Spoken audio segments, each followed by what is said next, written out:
The late afternoon sun cast long shadows across Asher's desk. He sat by the window, charcoal pencil moving rhythmically across his sketch pad. At 17, his world was his bedroom, a haven filled with books, music, and the constant whisper of his own thoughts. He wasn't lonely, not exactly. He found solace in solitude, in the quiet hum of his own imagination.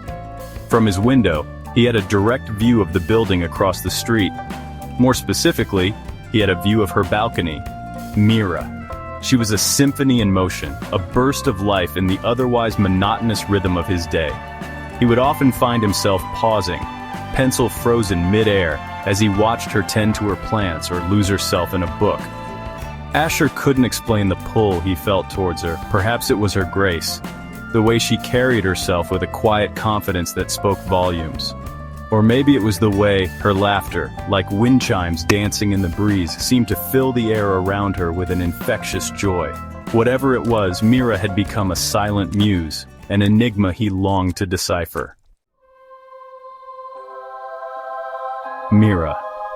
Even her name, a whisper of exotic spices and distant shores, resonated with an elegance that captivated him. She was older, of course, 32 to his 17. But age was an arbitrary number, a meaningless construct when he looked at her. Her long, dark hair, often caught in a loose braid or cascading down her back like a silken waterfall, framed a face that could launch 1,000 ships. Her eyes, large and expressive, held a depth that hinted at a life well lived, a tapestry woven with threads of laughter, love, and perhaps even a touch of melancholy. She moved with an effortless grace, every gesture a work of art. He found himself mesmerized by the way she moved through her day, her every action imbued with a quiet purpose that he envied. Asher longed to know her stories, the ones etched in the fine lines around her eyes and the curve of her lips. He yearned to understand the melody that played beneath her skin, the rhythm that guided her every step. Their first encounter was brief, a fleeting moment in the elevator. He had mumbled a shy greeting, his cheeks burning under her warm gaze. She had smiled, her eyes crinkling at the corners, and he felt his heart skip a beat. That smile, he realized, had the power to disarm nations. It was a smile that spoke of kindness, of an inherent understanding of the human condition. Their conversations at first were limited to polite exchanges about the weather or the latest news. But gradually, they began to delve deeper, their shared love for literature and art, forming an invisible bridge between their worlds.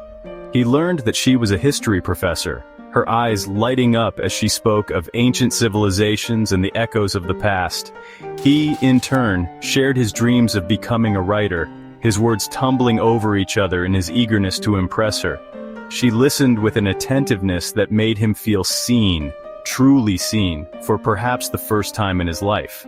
Their conversations, though few and far between, became a lifeline, a source of intellectual nourishment that he craved more than he cared to admit. One rainy afternoon, Asher found himself drawn to his window. The sight of Mira curled up on her balcony, a book in her hand, filled him with an inexplicable longing.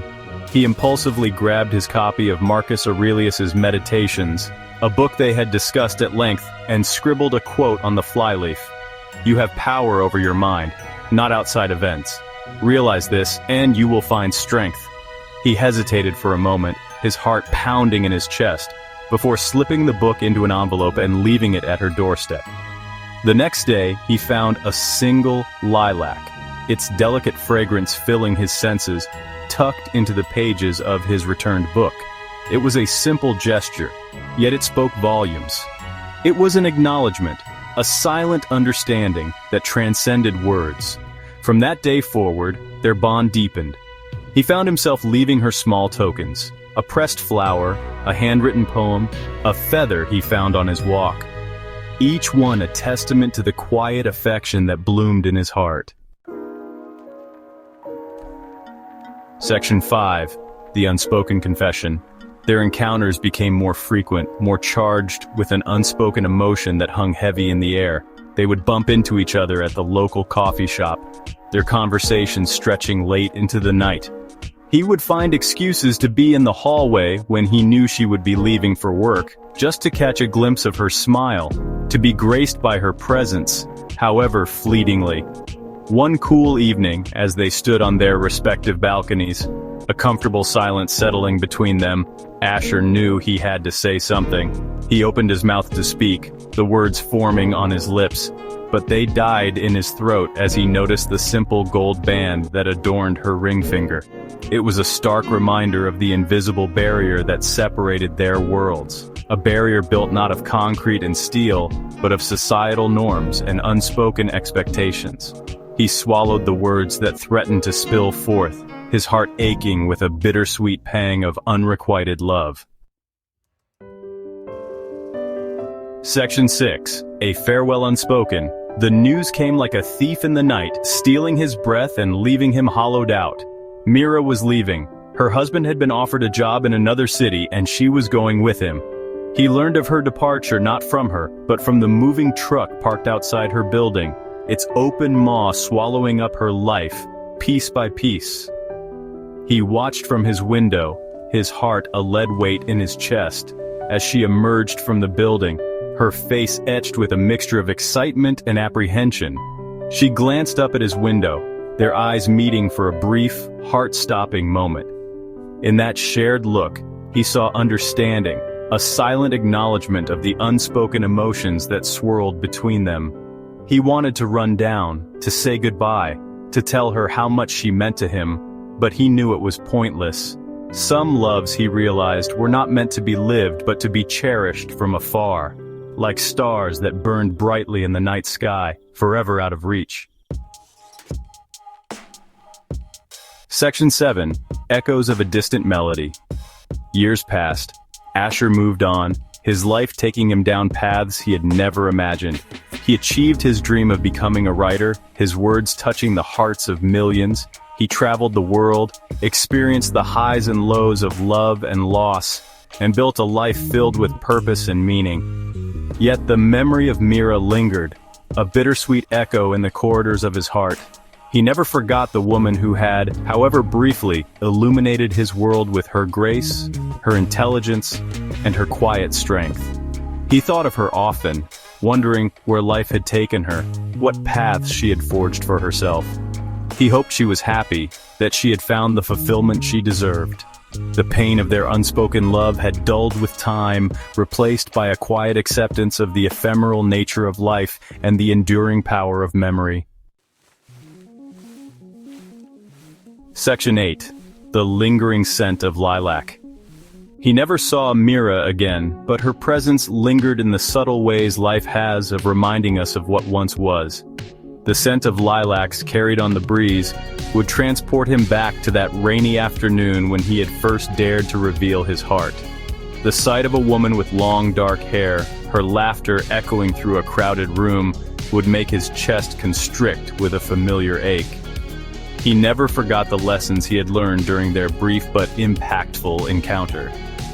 Mira had taught him the transformative power of connection, the importance of embracing vulnerability, and the beauty of a love that asked not for possession, but for remembrance. Sometimes late at night, as he sat by his window, the city lights twinkling below, he would pull out his worn copy of Meditations. His fingers would trace the faded ink of the quote he had shared with Mira all those years ago. A reminder that true strength lay not in controlling external circumstances, but in mastering one's own mind and heart. Section 9. Love in the Realm of Memory. Asher never married. He had loved and lost, his heart bearing the scars of relationships that had run their course. Yet a part of him, a small quiet part, remained tethered to the memory of Mira. She was a whisper in the wind, a fleeting melody that lingered long after the music had stopped.